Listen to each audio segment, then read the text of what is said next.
There's something fascinating about the human mind. It's incredibly good at noticing sudden changes, but it's surprisingly bad at noticing slow ones. You notice an explosion, you notice breaking news, you notice a crisis, but you almost never notice a transformation while it's happening. That's why so many people look at their own lives and conclude that nothing has changed when, in reality, they're comparing two versions of themselves that are still very close together. People rarely notice the changes happening day by day. They only recognize the distance that has accumulated over a long period of time. And it's this mental illusion that causes so many people to give up on projects, habits, and goals that were actually working, not because they lacked the ability, but because they judged their own progress before it had enough time to reveal itself. How many dreams have been abandoned by people who were much closer to success than they ever realized? How many life-changing journeys have been cut short because someone mistook invisible progress for no progress at all? The Stoics understood something that most people still forget. Not everything that grows can be seen while it's growing. Courage doesn't appear overnight. Discipline doesn't appear overnight. Emotional strength doesn't appear overnight. First, they become just a little stronger than they were yesterday, then a little stronger than they were last week, and then a little stronger than they were a year ago. Until one day, you respond to a situation in a way you never could have before. You tolerate something that once would have destroyed your peace. You face something you once would have avoided, and then you realize that your growth was happening the entire time. In this video, I've gathered the most powerful Stoic lessons for those moments when you begin to question whether it's worth continuing, when your effort seems invisible and the desire to quit starts to feel more reasonable than the desire to keep going. Lesson by lesson, you'll learn how to stay strong through the hardest part of any transformation, the stage where you still can't see the results. If you're committed to not giving up on what you're building, leave this in the comments. I keep moving forward, because many people don't fail because they lack talent. They fail because they stop their own journey before discovering how far it could have taken them. Let's get started. 1. Real progress is invisible. There comes a moment when almost everyone gives up. It isn't when the work gets hard. It isn't when the exhaustion sets in. It isn't when the obstacles appear. It's when it feels like nothing is happening. You put in the effort. You try to improve, become more disciplined, and build better habits. But when you look around, you don't see any difference. It feels like nothing is changing. Your body looks the same. Your life looks the same. The results seem out of reach, and that is one of the most frustrating experiences in life, because that's when the doubt creeps in. Is this really working? The problem is that most people believe transformation happens the same way it becomes visible. But it doesn't. Almost everything that truly matters begins growing where no one can see it. Think about a tree.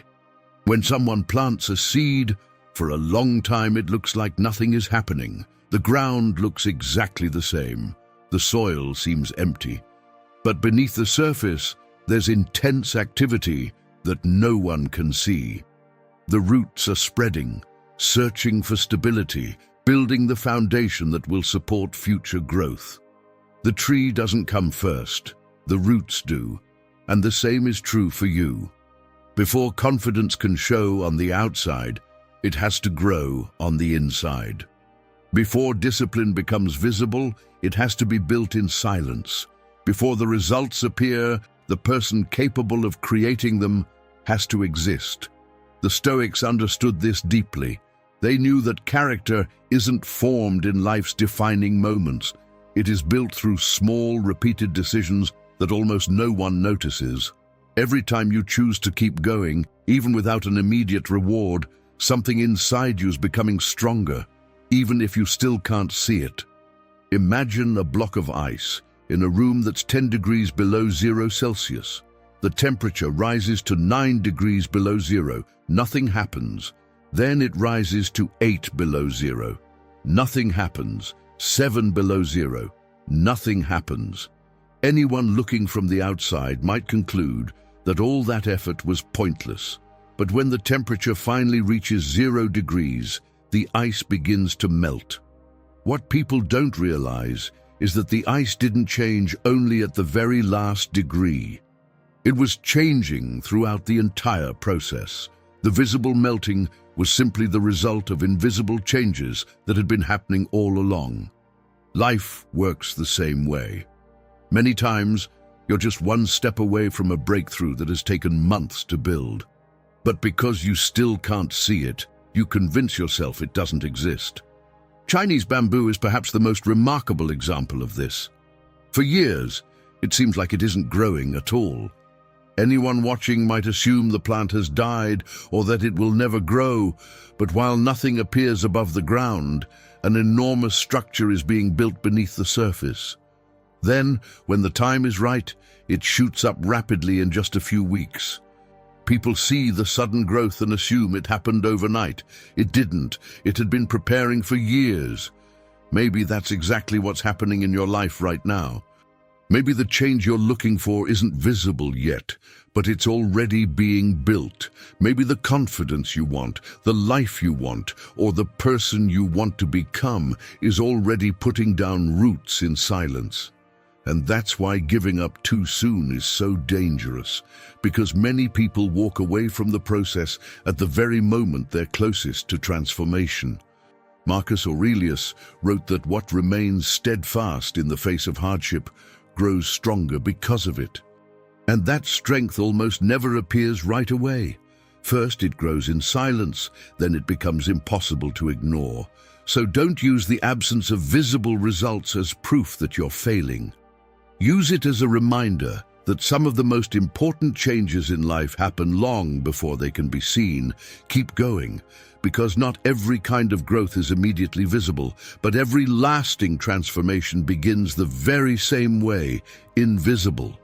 2. Focus on the process, not the results. There is a quiet way of giving up on yourself, and almost no one realizes they're doing it. You look at the person you want to become, measure the entire distance all at once, and decide, before taking the very first step, that you're not capable of getting there. Notice something. You never really tested your ability. You tested your willingness to face everything all at once. And no one, anywhere in the world, can handle everything all at once. The person who lives a sedentary life and dreams of running a marathon doesn't freeze because they're weak. They freeze because they're trying to carry today the weight of 42 kilometers, a distance that only exists far down the road. The beginner who dreams of starting a business doesn't lose motivation because they lack ability.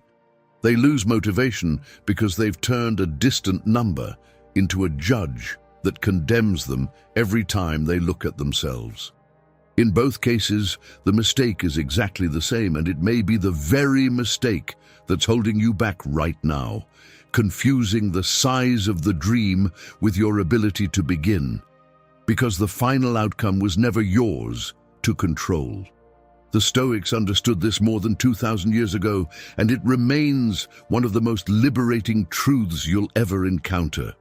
They drew a distinction with a clarity that can transform an entire life between what depends on you and what does not.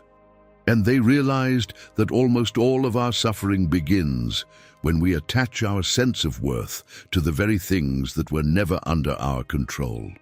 Think about what that means for the way you see yourself. If your confidence depends on achieving the exact outcome you imagined, then you've handed your self-image over to forces that will never answer to you. You can do everything right, and life can turn upside down the day before everything is supposed to come together.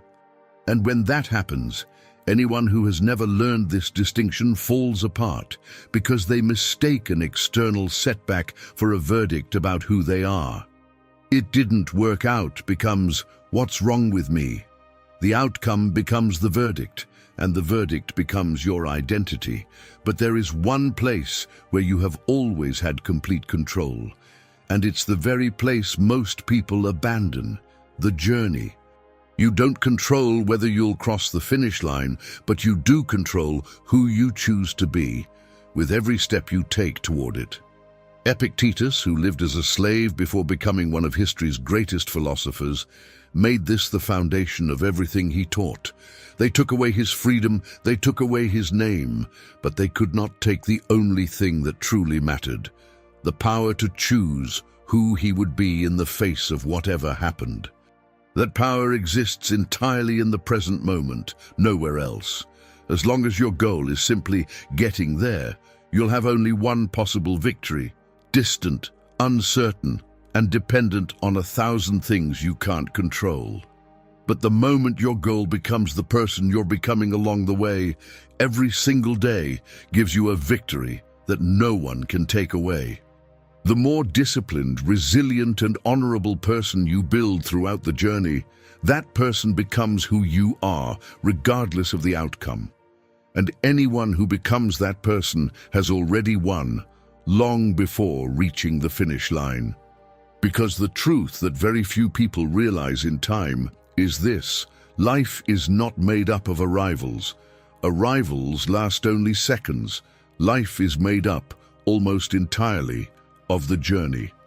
Anyone who only knows how to value the finish line ends up condemning almost their entire existence to simply being endured, lived in a constant rush to get through it, as if the present moment were nothing more than an obstacle standing between them and the day they'll finally be allowed to feel at peace. And that day, when it depends on the outside world, never fully arrives. There is always one more piece missing, so stop measuring your worth by the distance you still have left to go. Start measuring it by the direction you're walking. Embrace every stage, including every stumble, as a legitimate part of the person you're becoming. And when you do that, something remarkable happens. The goal stops intimidating you, not because it became smaller, but because you stopped trying to carry the whole thing all at once. You began carrying only today, trusting that today, added to another today, and then another, is enough to build anything. Because the journey was never the price you had to pay to get somewhere else. The journey is where you become someone.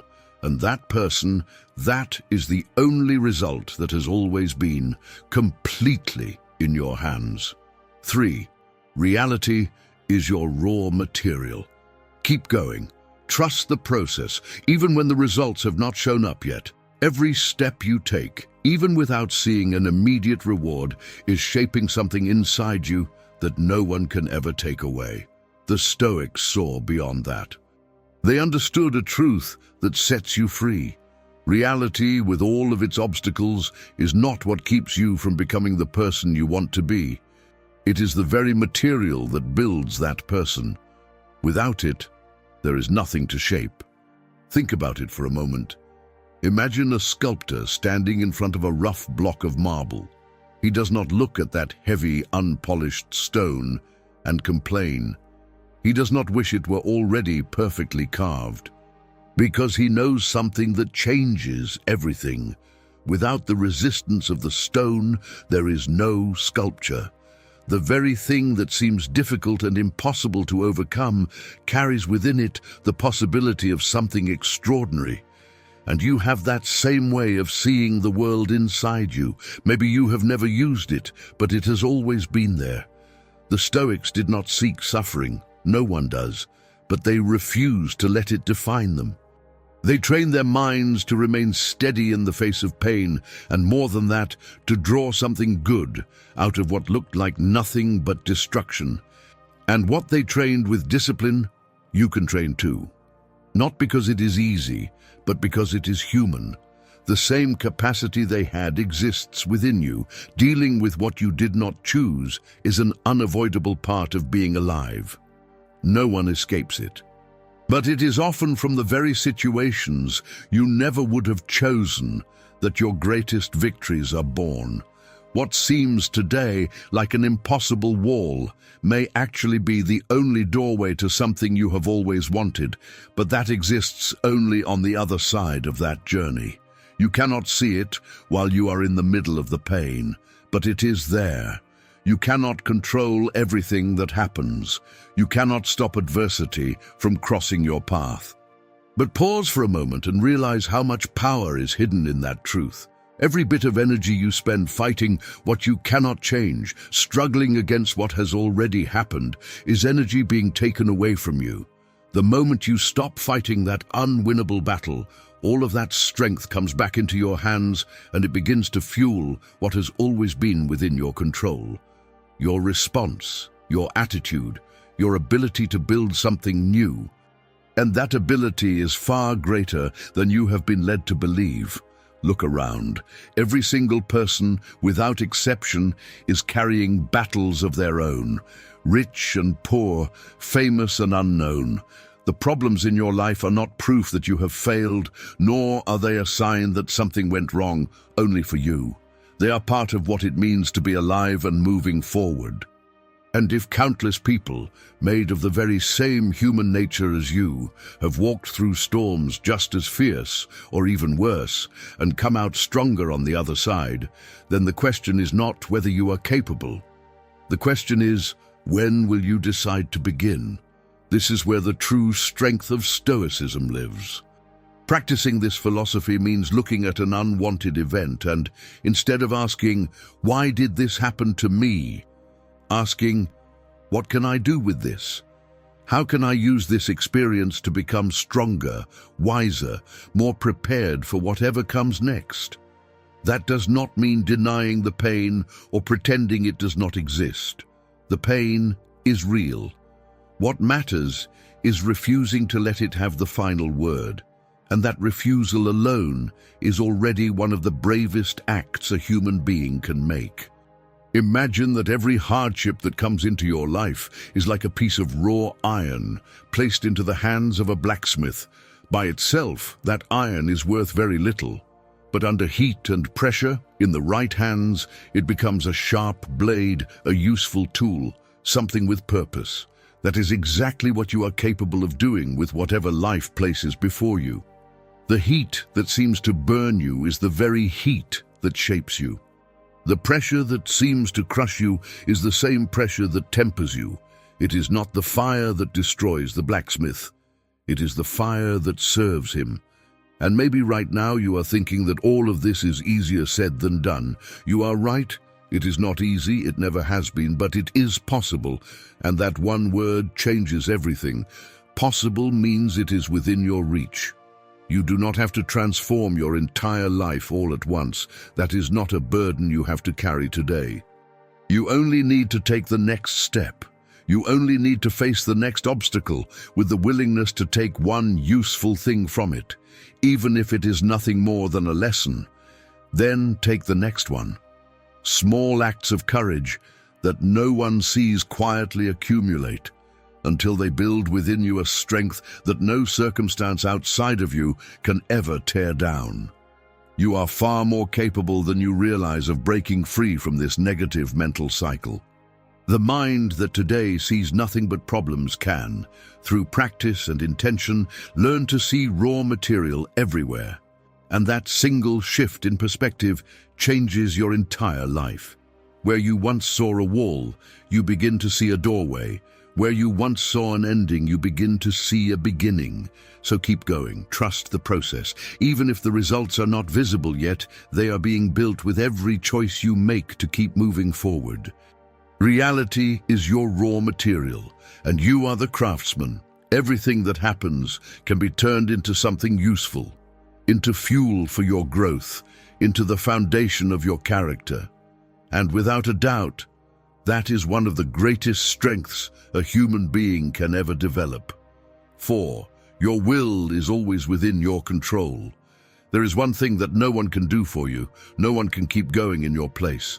People can help. They can offer advice. They can support you. But there comes a point in the journey where everything depends on a single decision, your decision to keep going.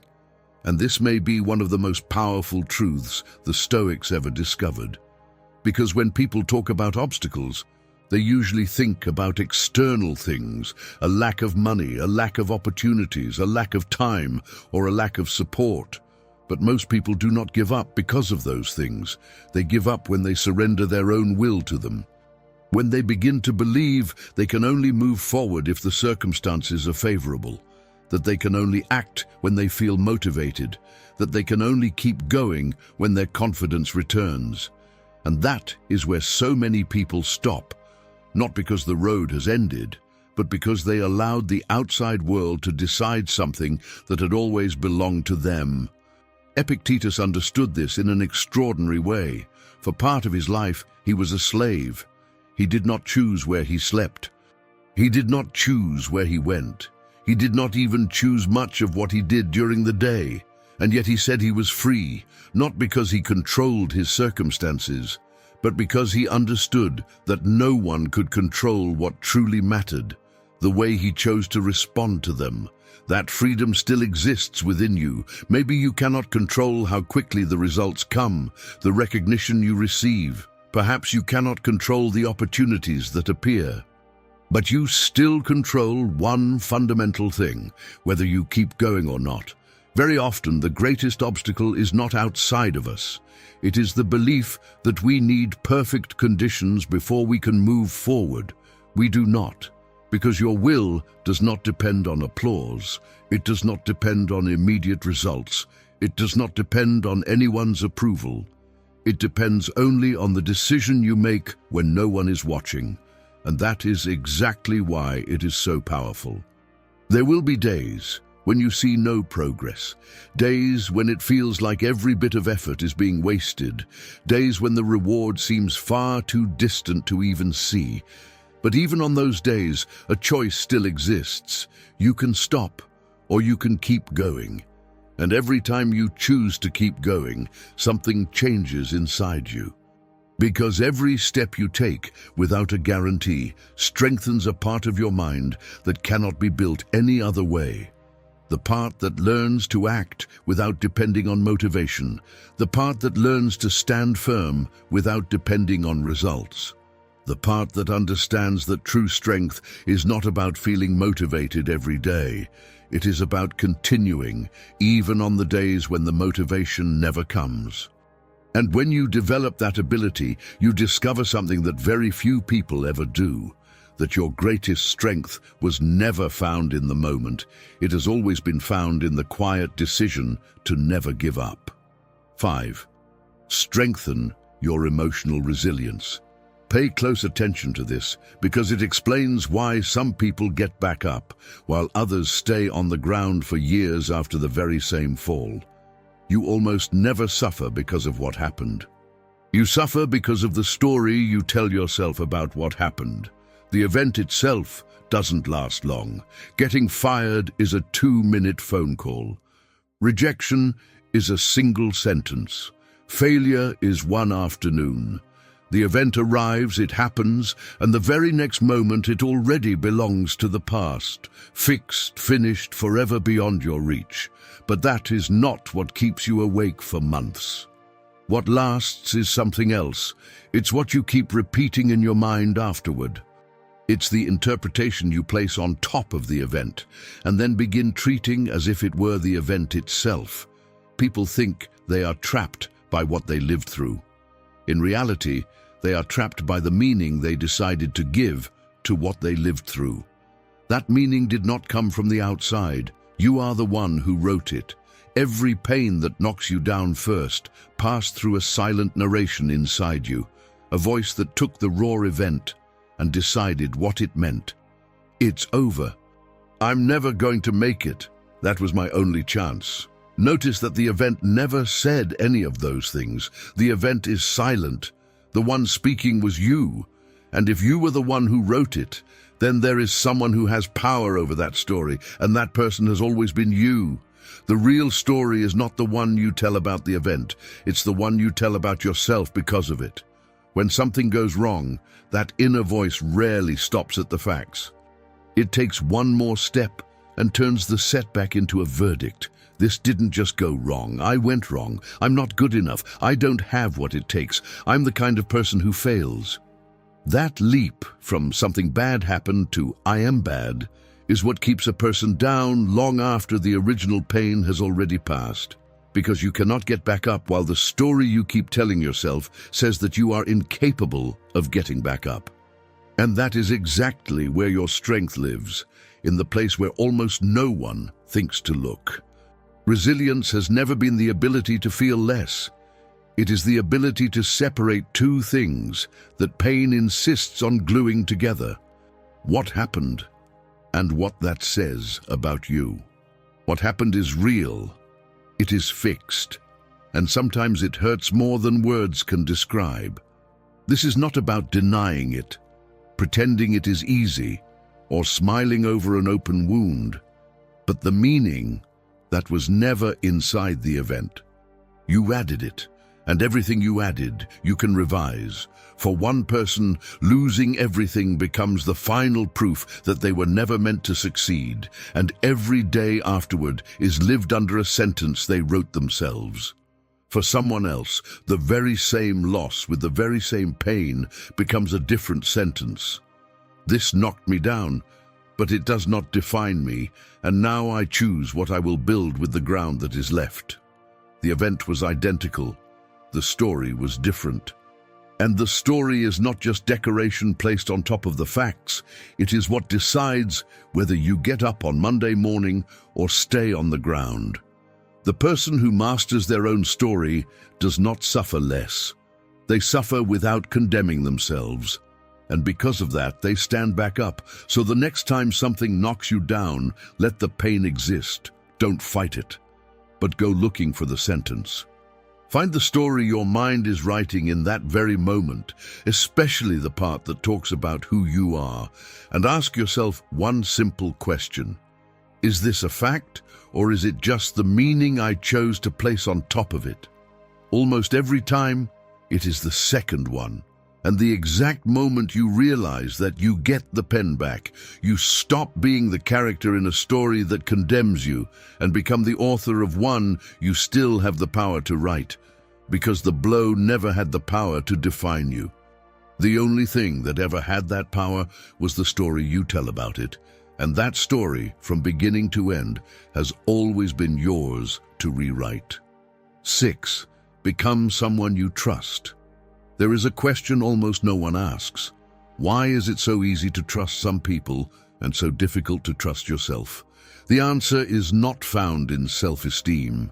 It is not found in personality, and it is not found in how many motivational phrases someone repeats in front of the mirror. It is found in something much simpler and much harder to fool: evidence. You trust a friend because they have shown up for you many times. You trust a professional because they have delivered many times. You trust a bridge because it has held weight many times. Trust is never built on a promise. It is built on a track record. And this is exactly where so many people lose their way.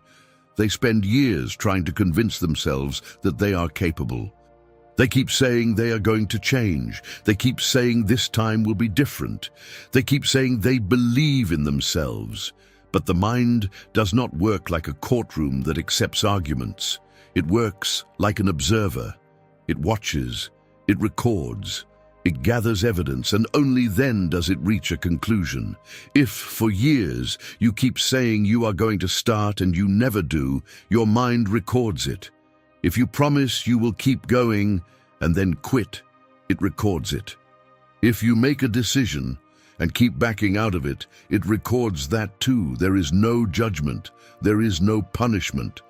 There is only one quiet conclusion being built. Maybe I can't trust this person.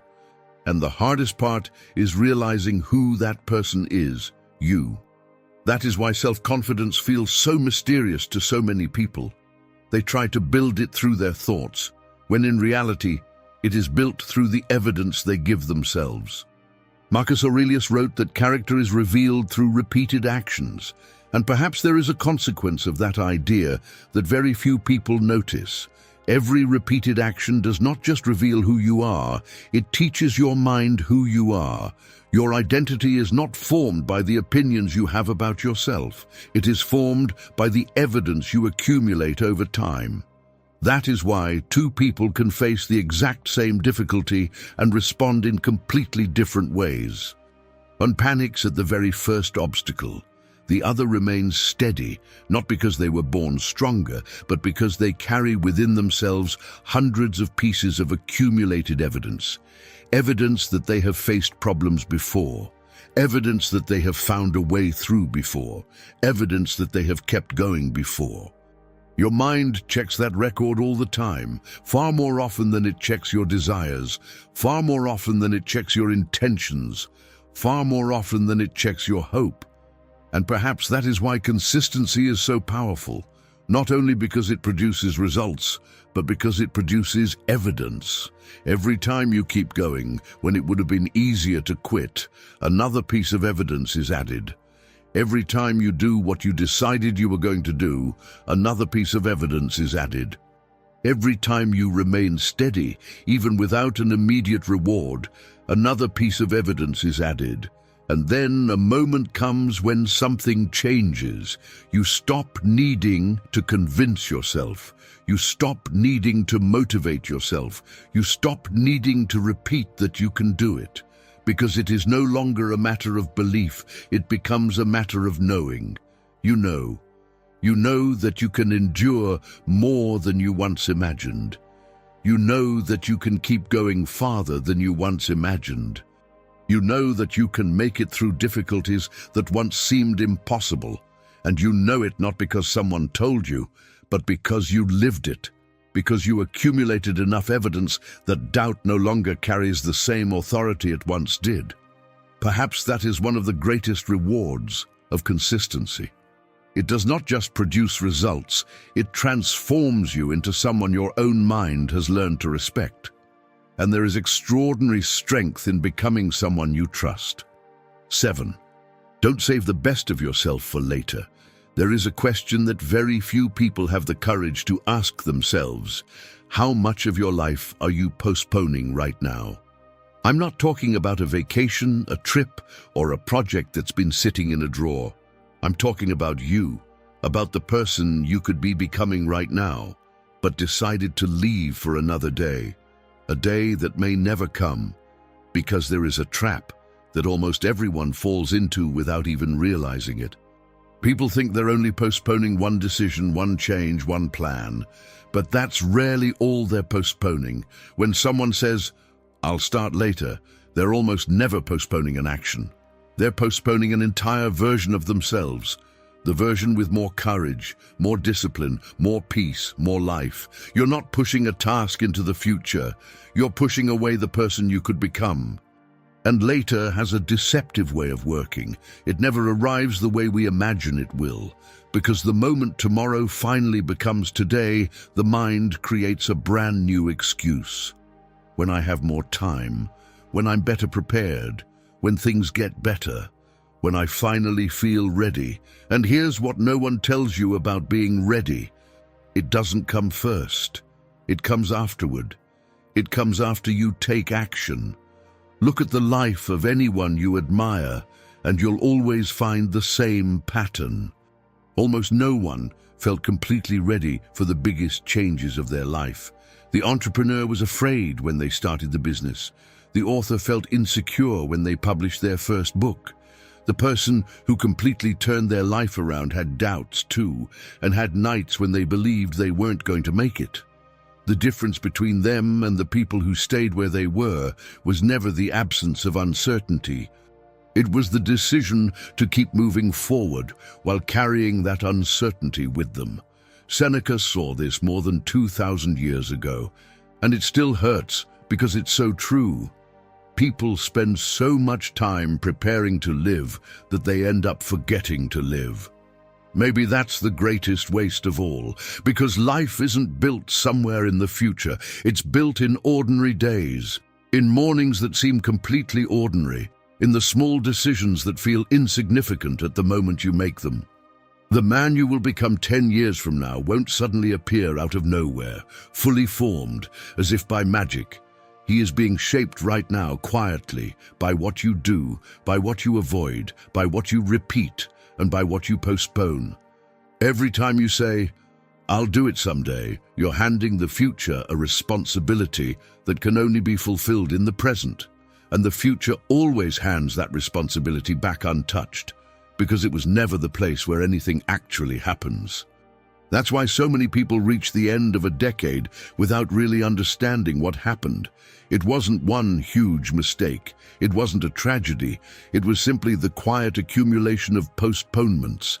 One day after another, one opportunity after another, one choice after another, until the distance between who a person is and who they could have been becomes too great to pretend it doesn't exist.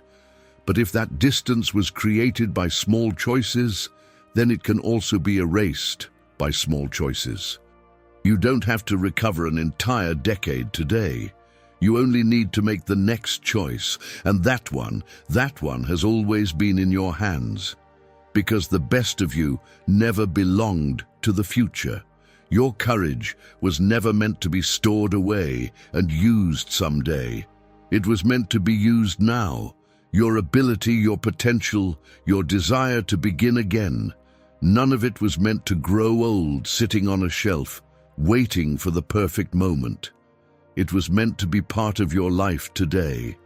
Courage that isn't used doesn't stay preserved, it simply dries up. And maybe that's the only thing that separates the people who transform their lives from those who spend years waiting. Not talent, not intelligence, not luck. Just this. Some people keep saving the best of themselves for later, while others choose to give it to the present. Give your best to today, because it is always the present, never the future, that builds the person you are going to become.